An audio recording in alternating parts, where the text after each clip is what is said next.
The finance minister had a really unenviable task today, a really difficult job to do. First of all, she's dealing with an economy that's been slowing.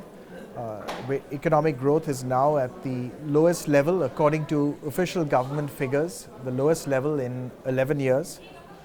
Nominal growth is at the lowest level actually in almost 40 years. And the actual deficit is under great stress.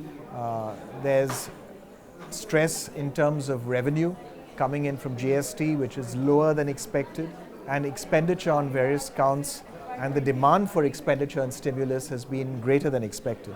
So a completely difficult job and a very unenviable task. Given that, they say that in a company, they say that when you're in trouble, you should do less. Because if you do less, you will focus on a few things and make those happen in a very solid way. And first of all, you will decide what those few things must be that will truly lead to a recovery and improvement. I think that applies at the overall level of the economy too.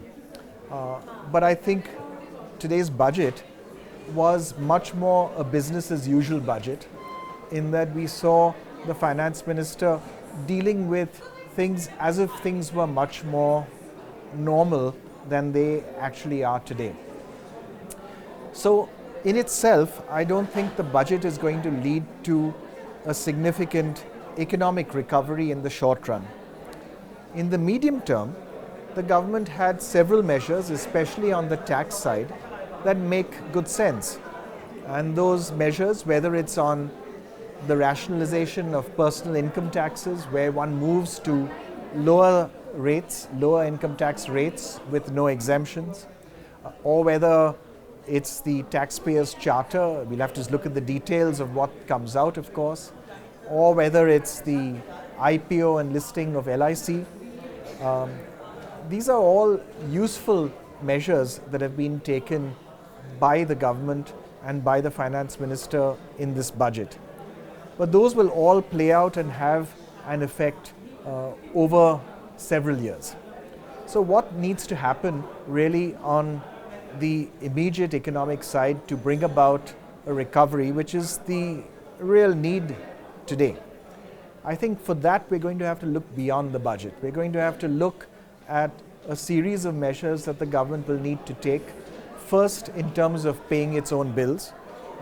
By all accounts, the government owes some 300,000 crores to private companies, to social beneficiaries, to state governments. That needs to be paid.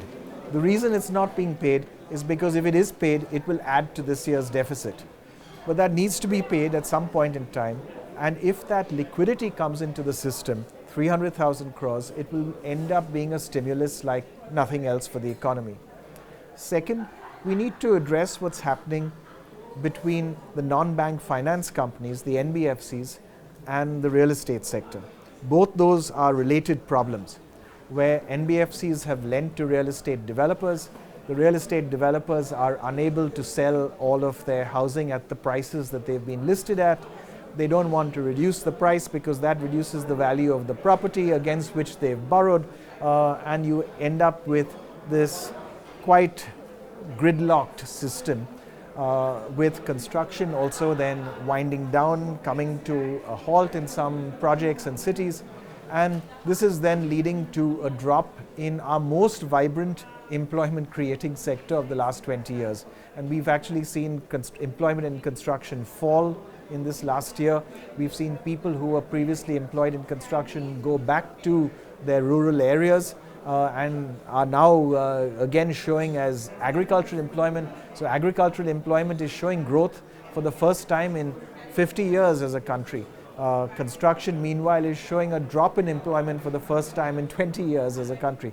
And this is then leading to less income that's in the hands of rural communities, because a lot of this money was being sent back to rural areas. It's leading to less rural spending, less demand for all the FMCG companies.